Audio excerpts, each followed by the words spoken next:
a Leitura de Ouvido, o podcast que transforma linhas em ondas sonoras.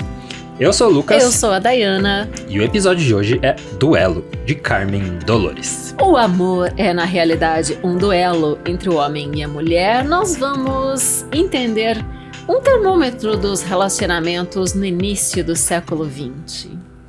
Vamos lá, boa leitura.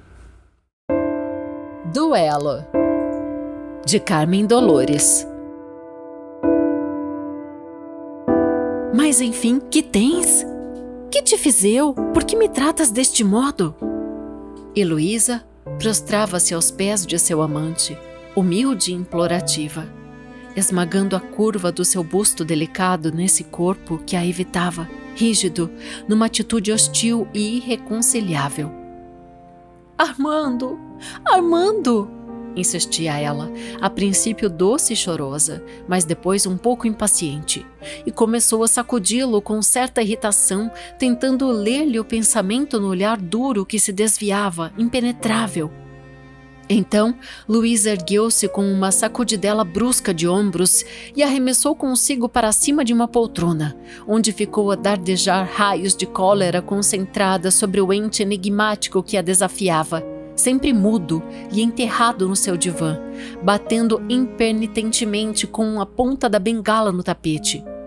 E o silêncio de ódio passou entre os dois amantes desse delicioso boudoir, destinado aos ternos conchegos da intimidade feliz, em que tudo falava baixinho de beijos e carícias na desordem artística dos trastes e na moleza das almofadas atiradas aqui e acolá, ao alcance do joelho, que se quisesse dobrar numa postura de adoração.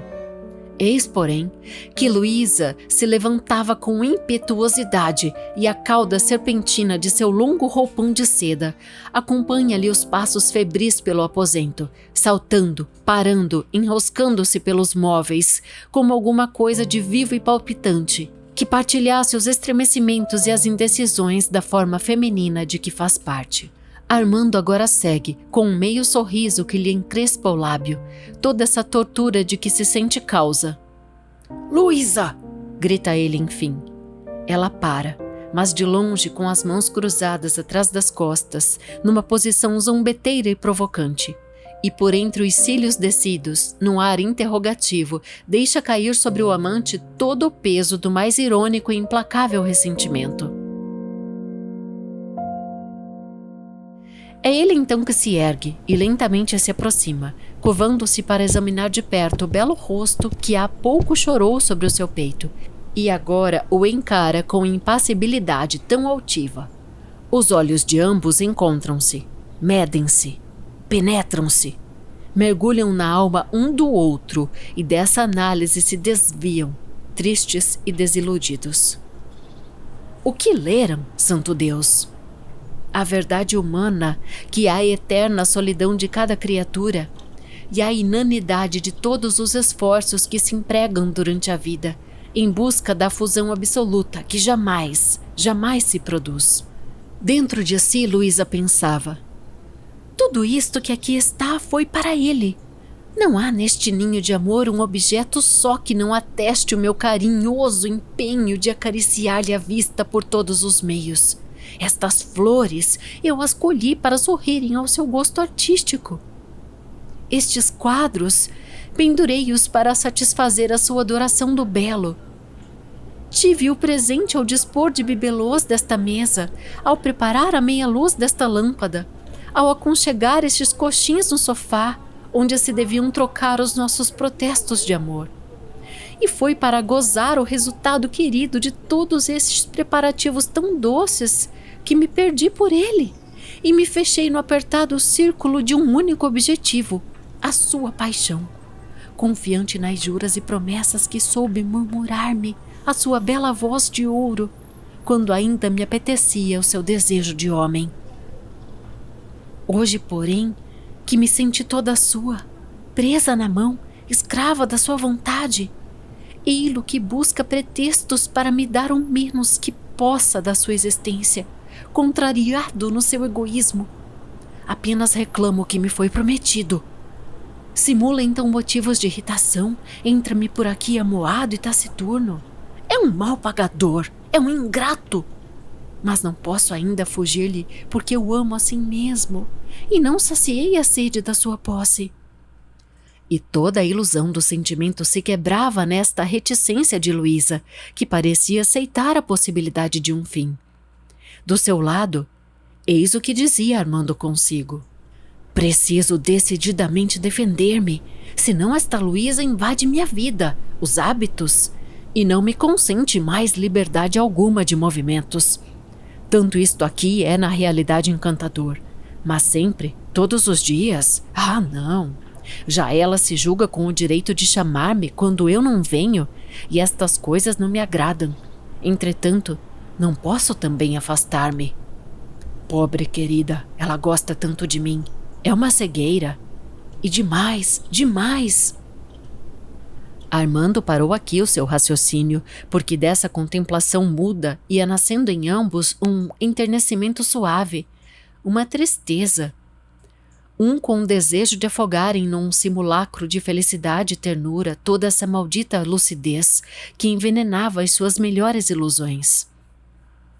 Luísa deixou enfim pender a fronte sobre o ombro do amante, que a estreitou contra si, e de repente, num amplexo violento, nervoso, quase brutal, buscaram eles esmagar nos lábios um do outro as terríveis verdades que pareciam escapar-se dos próprios beijos.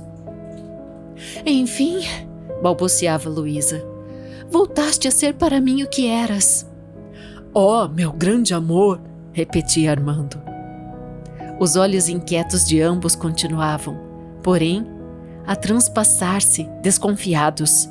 E quando o bem-amado saiu, e Luísa ficou meditando à sua janela, engrinaldada de jasmins, como que ouviu, na escuridão da noite, levantar-se uma voz do silêncio das coisas. Voz cruel, voz desanimadora, que lhe segredava a confirmação de todas as suas pungentes dúvidas. Dizia-lhe esse eco do íntimo pensamento que o amor é, na sua realidade, um duelo entre o homem e a mulher, os quais ocultam sob a recíproca adoração as armas do orgulho, do egoísmo, do insaciável domínio. Cada amante quer vencer o outro, na inútil aspiração de possuir um ente que seja todo e exclusivamente seu. Mas, como esse outro contém em si iguais ambições, cruzam-se eternamente os floretes, num torneio que só termina quando um dos combatentes aceita amor na passividade de vencido. Neste caso, entretanto, o vencedor se aborrece de firmar o cunho da sua força numa alma inerte, e a paixão se extingue por falta de luta e de alimento. Cumpre, então, aprovar esse duelo que forma o fundo de todo amor, sobretudo quando ele une dois seres modernos, complicados e possuídos do espírito analítico deste século, que estraga as melhores impressões do sentimento. Que fazer, porém, da sinceridade que, afinal, também muitas vezes existe na alma humana e principalmente feminina? Como conciliar a necessidade da luta com o desejo de abandono, de avassalamento e confiança, a que fora tão grato entregar-se à criatura na paixão? Pois não é 100 vezes preferível amar com simplicidade, com grandeza, com fé, a ter sempre em mente uma tática de artifício e defesa contra um inimigo adorado? Aí, viu Luísa pintar-se-lhe na memória o olhar duro com que o amante crivara há pouco a doçura tão sincera da sua humildade afetuosa. E, com um suspiro melancólico, aceitou a penosa imposição desse duelo, talvez necessário à conservação do seu amor.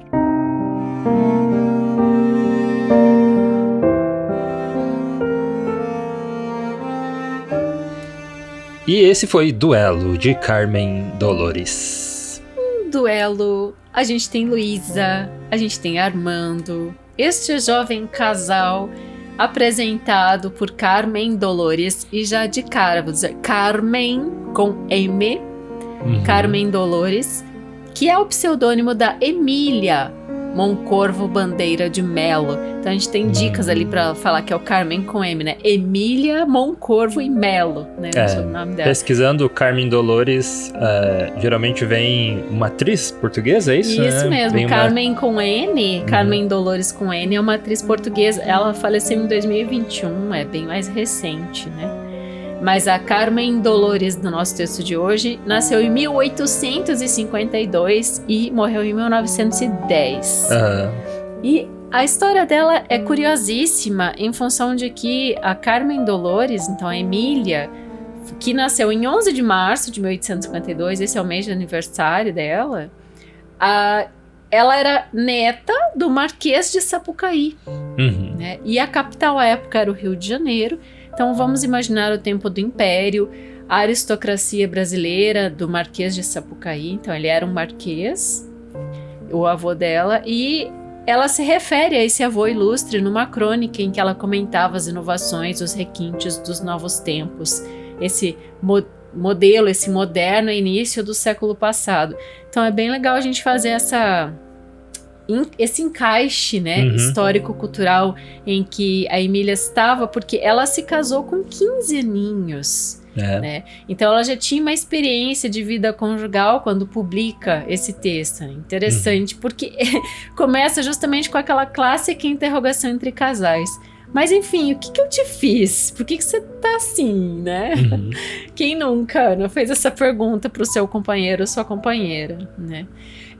A gente pode perceber que aqui a gente tem um termômetro de relação heterossexual, né, do início do século passado. Tá bem marcado, assim, o papel do homem e da mulher na relação. Ela traz essa frase: o amor é na realidade um duelo entre o homem e a mulher, os quais ocultam, sob a recíproca adoração, as armas do orgulho, do egoísmo, do insaciável domínio.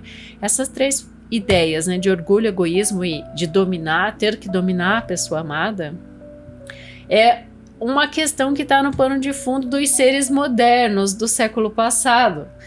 Que ela modernos ela do século enfatiza passado. isso. É bem legal essa frase, né? É uma frase única. Porque ela enfatiza dizendo: cumpre então aprovar esse duelo que forma o fundo de todo amor, quando ele une dois seres modernos, complicados e possuídos do espírito analítico deste século, que estraga as melhores impressões do sentimento. Aqui a gente pode sentir que o modernismo vinha já corrompendo um pouco as relações, mudando essa estrutura extremamente parnasiana, né? De relacionamento entre homem e mulher. Transparece assim as revoluções morais, econômicas, emocionais a que as pessoas estavam submetidas, né, no início do século XX, fim do XIX, início do XX, porque eu acho que uma mudança de século deve causar um furor geral, assim, você não acha, Lucas? Imagina. Lembra quando a gente viveu 2012, sim, né? Que era pra ter acabado o mundo. Tem mas antes a gente viveu o 2000, né? Também. Sim, que era... Daí ia dar o bug do milênio, né? Que, isso. Enfim, ia mudar de 1999 para 2000 e... Eu não lembro ao certo o que ia acontecer, mas falava que... Não aconteceu. Que os aparelhos eletrônicos iam bugar tudo. Enfim... e sempre tem essa mudança de século aí que é muito incutida, né, por nós mesmos, né, e, enfim, nem às vezes não tem nada que acontece de diferente, né? Esse texto é legal pra gente avaliar esse tipo de questão, para além da relação homem e mulher, né, que é o que fica assim bem claro ali, porque a gente tem a Luísa, humilde e implorativa, depois doce e chorosa, e depois ela meio que torce o nariz, e daí que o homem reage, né? Porque o Armando, ele tá se sentindo meio que meio torturado, porque ele sente que ele é a causa daquilo, só que ele também tá tipo, ai, sai do meu pé, né? Aquela coisa assim de, que grude você aqui toda hora, eu tendo que te dar... Qual a palavra? Atenção, carinho, né? Meio que isso fica claro no texto, assim. Colocando, sei lá, uma certa carência, né, por parte dela. Isso. Mas esse nome não defende ele também, né? Armando. É verdade. Dá pra perceber que ele tá se sentindo preso na relação e ele meio que tá armado contra essa situação, né? O nome reflete isso. E E ela conclui algo assim que eu fico pensando até que ponto que é válido para hoje ou não, porque ela diz que o ser amado é um inimigo adorado. Inimigo adorado. Porque sobressai no conto, na minha opinião, não sei qual a sua, mas a ideia de conquista, ainda que diária. Porque o maior tempero de um relacionamento, pelo que eu concluí, é a necessidade da luta para estar ao lado de quem se ama. Isso é o que ela coloca ali. Eu acho que tem algum fundo de verdade, mas eu acho que hoje é muito diferente, né? Porque naquela época tinha o contexto social e histórico, né? Junto, que mulher não podia votar e casava cedo, né? E ela tinha 6 filhos, né? Ela teve 6 filhos. A Emília, sim. Então, com o Jerônimo. Então tinha esse papel principal de cuidar da família, né? E de ficar em casa. Então, eu acho que tem isso também de fundo aí, que também ela defendia, né, muitos conceitos que na época eram considerados talvez ousados demais, né? Que hoje é normal. Claro, ela enfrentou uma sociedade sexista frente a frente. Né? Então... O lugar era todo do homem, o lugar público. Então, nesse conto aqui, eu acredito que tenha isso junto, né? Porque era o que as relações eram vividas dessa forma. E hoje é muito diferente, né? O papel do homem e da mulher mesclou várias coisas, né? Ainda existe essa certa divisão, mas muitas coisas mesclaram, ao meu ver, né? Que não tem mais, a mulher tem que fazer isso, o homem tem que fazer aquilo. Enfim, claro que muitas coisas continuam, né? Principalmente em um casal tradicional, assim, né? Ou heterossexual. Mas mudou muito, né? Ao meu ver. Eu acho também que mudou, porque essa sensação dela de estar se sentindo usada e desprezada, eu acho que minimizou muito com a mulher ativa de hoje, né? Porque a mulher hoje é muito mais decidida. Você acha que é assim? Então tá, tchau. Né? E lá segue o caminho dela. E era muito difícil, naquela época, conseguir fazer isso, porque a mulher dependia, muitas vezes, 100% financeiramente ali do marido. Né? E era difícil ela sair e tentar algo sozinha, ainda mais com um monte de filho, ela ficava presa mesmo, né? Na relação. A gente tá num momento em que a mulher consegue muitas coisas, né? Mesmo com filho, né? Ela não precisa se sentir assim, ela vai em busca. Ou se o homem também não tá feliz na relação, cada um segue seu rumo, né? Não é mais tanto essa coisa presa um no outro. E ela defendia, né, que o divórcio era uma das coisas que poderia libertar um pouco a mulher dessas amarras, principalmente pela guarda dos filhos, né? Que aí deixava isso documentado, porque eu acredito que muitas vezes o que acontecia era que quem decidia era o homem ali, né? Eles vão ficar comigo, enfim. É interessante falar isso porque o status social da Emília, então ela se casa com 15 anos, ela tem um casamento de 19 anos, porque com 34 ela fica viúva. O Jerônimo Bandeira de Mello morre. Quando ele tinha 29 quando se casou com ela, com 15. Né? E daí eles tinham tido 6 filhos, mas aí logo depois o filho mais velho do casal morre. Então para ela... começar a publicar e escrever, que é o que a gente dizia escrever e publicar, que essa é a ordem, né? Não é publicar e depois escrever. Escrever e publicar é o que a Virgínia nos diz, a Virginia Woolf, a gente já veio falando desse um teto todo seu, né? Para você ter o dinheiro da renda do que você publica, você conseguir fazer uma produção para sustentar a sua família. Foi isso que ela fez. E é bem massa, porque ela e a Júlia Lopes de Almeida, que a gente já tem a bandeira da Júlia hasteada há muito tempo aqui no podcast, compartilharam da mesma trincheira literária, né, da mesma época, porque as duas publicaram em jornal. Ela publicou muito no País. O País, né? O País, né? O nome do periódico. Isso, que ela foi cronista por muito tempo, então recebia dinheiro com o que ela escrevia. Principalmente depois que o marido morreu, ela teve que se virar financeiramente, né, também, e daí que a carreira de escritora dela deslanchou muito. E eu vi em artigos que ela era a escritora mais bem paga do país. Olha que legal. Desse jornal, né? O País.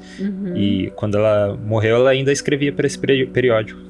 E ela assinava numa outra revista, Étoile du Sul, que seria a Estrela do Sul, como Célia Márcia. Então ela gostava de usar os pseudônimos.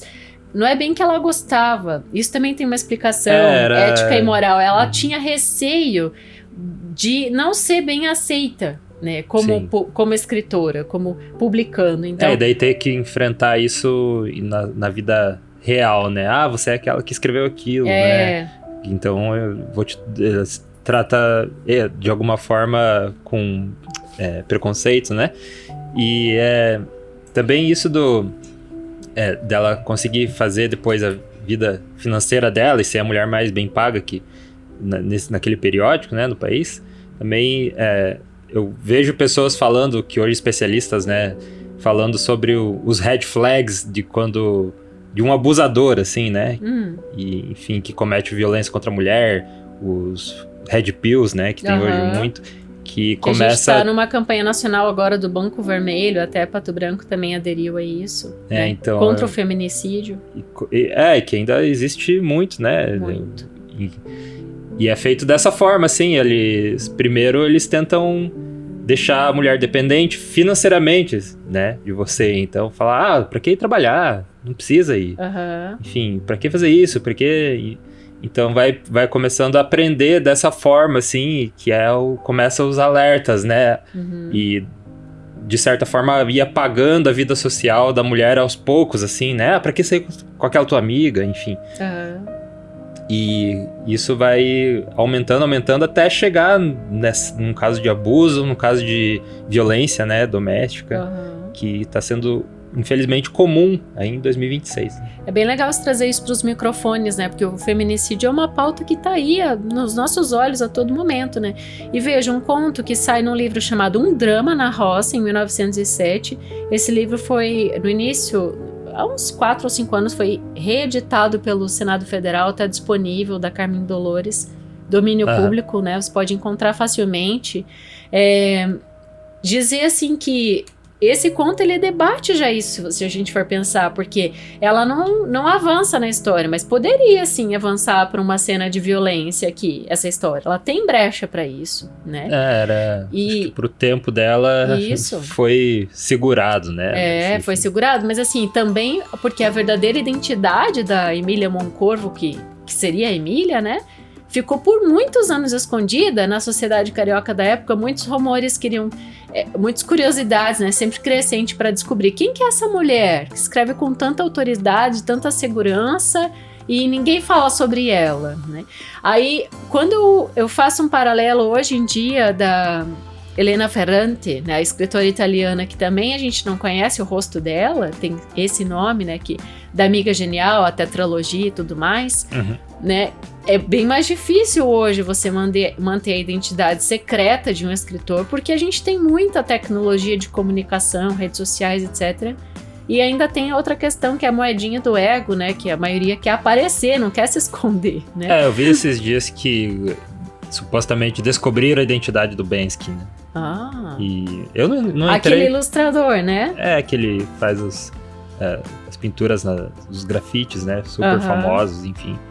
Eu não entrei em detalhe porque, sei lá, se ele não quer ter identidade revelada, faz parte também da arte dele, né?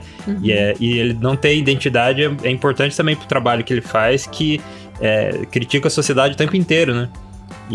Mas descobriram lá, tem a foto dele, enfim, mas eu acho que não é conveniente revelação da identidade, não é algo tão importante assim. Mas isso também é uma coisa para trazer em pauta, que a gente estava falando daquela banda francesa, Angine de Poitrine, que eles se vestem totalmente caracterizados de fantasia, né?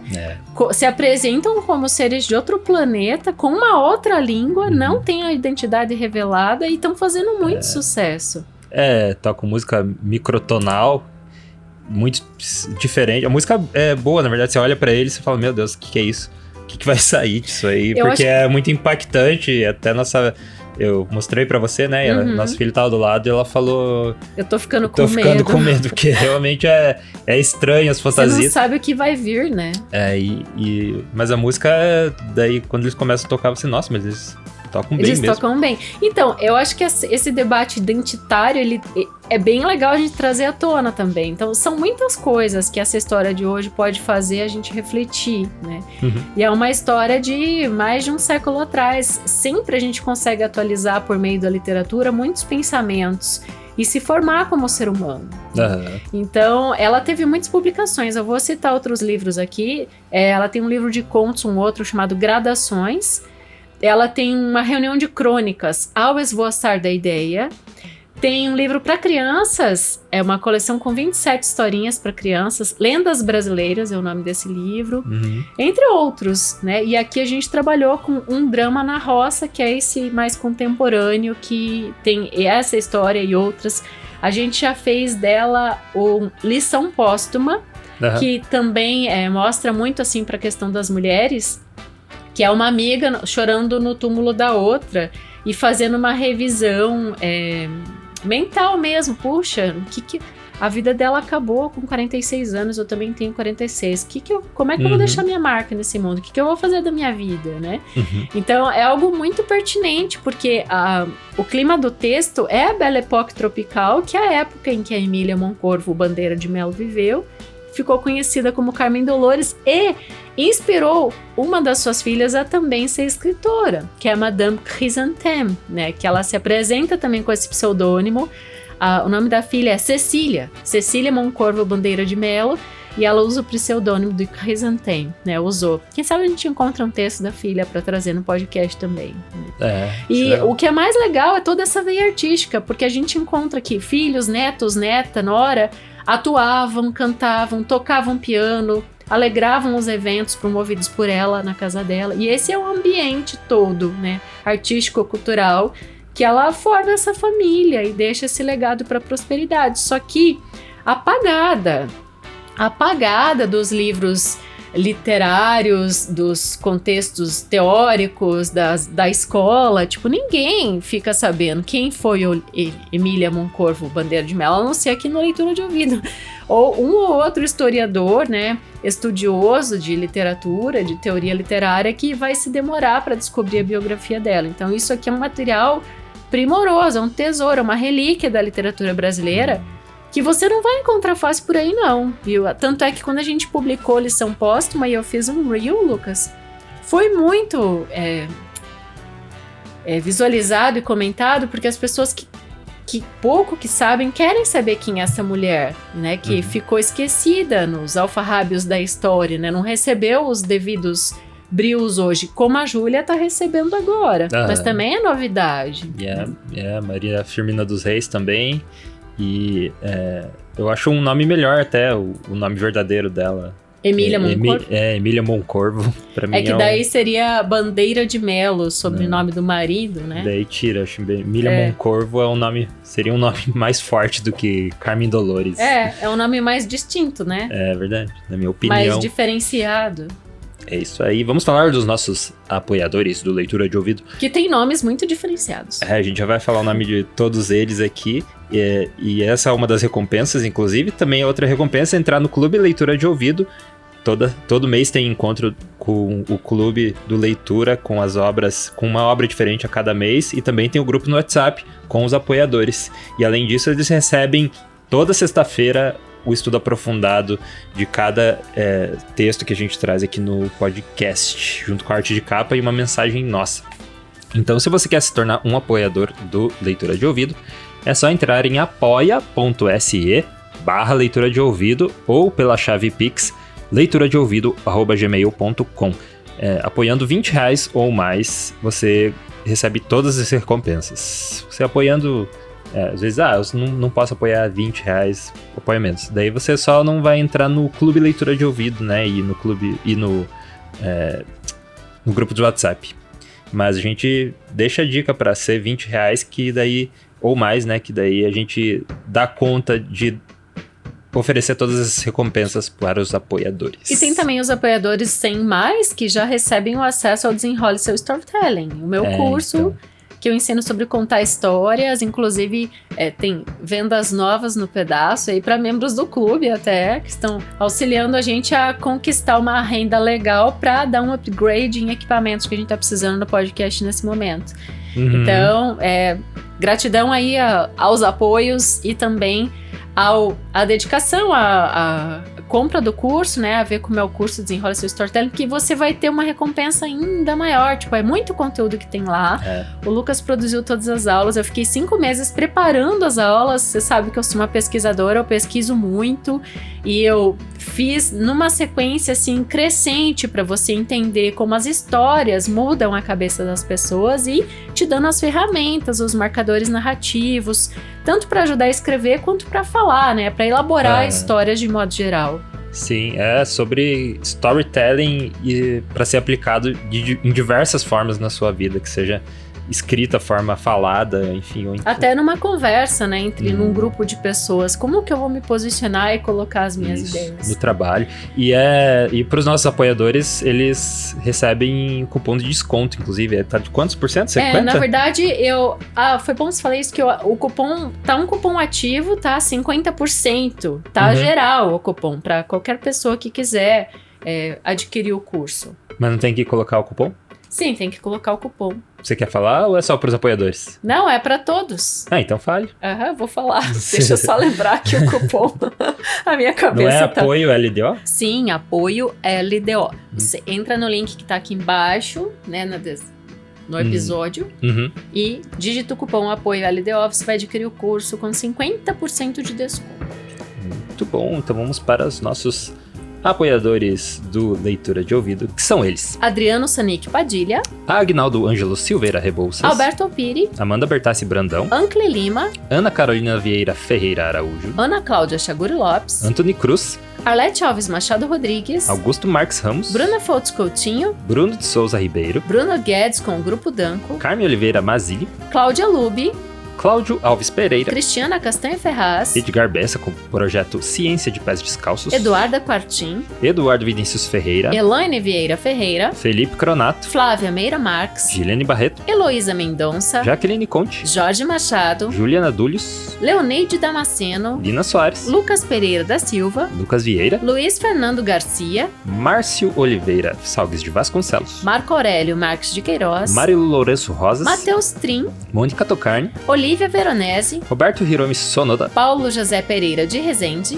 Pedro Coimbra Machado Cibusca Valente, Silvana Silva, Simone Pessoa de Mesquita, Tassiane Bosch Ledesma e Zenilda Ribeiro da Silva. Obrigado aí, apoiadores do Leitura de Ouvido. Mais uma vez é em apoia.se/leitura de ouvido ou pela chave Pix leituradeouvido@gmail.com. Para fechar, eu quero dar cenas dos próximos capítulos do Clube Leitura. Lucas, dizer que no dia 9 de abril a gente vai debater Arthur Conan Doyle, Sir Arthur Conan Doyle, com um texto de Sherlock Holmes, que é o Polegar do Engenheiro, né, o nosso detetive, um dos mais famosos do mundo. Neste caso, emblemático, com muitas aventuras. O mais famoso do mundo. Daí a gente vai ter em maio a Emily Dickinson, muito sensível, você não pode perder. Em junho, Machado de Assis. Em julho, Castro Alves. Em agosto, Francisca Júlia. Setembro, Álvares de Azevedo. Outubro, Graciliano Ramos. Novembro, Augusto dos Anjos. Dezembro, Charles Dickens. Janeiro do ano que vem, Edgar Allan Poe. Gente, a lista do Clube Leitura de Ouvido tá sensacional. Venha você também. Tá muito bom. A gente te vê na próxima leitura. Direção e narração, Dayana Pasquim. Edição, artes de capa e trilha sonora de abertura, de Lucas Piaseschi. Produção, Roca Studios. Avalie no Spotify e na Apple Podcasts. Siga para não perder os próximos episódios. Inscreva-se em youtube.com/leitura de ouvido. Siga no Instagram Leitura de Ouvido. Fale com a gente no leituradeouvido@gmail.com. E a gente te vê na próxima leitura.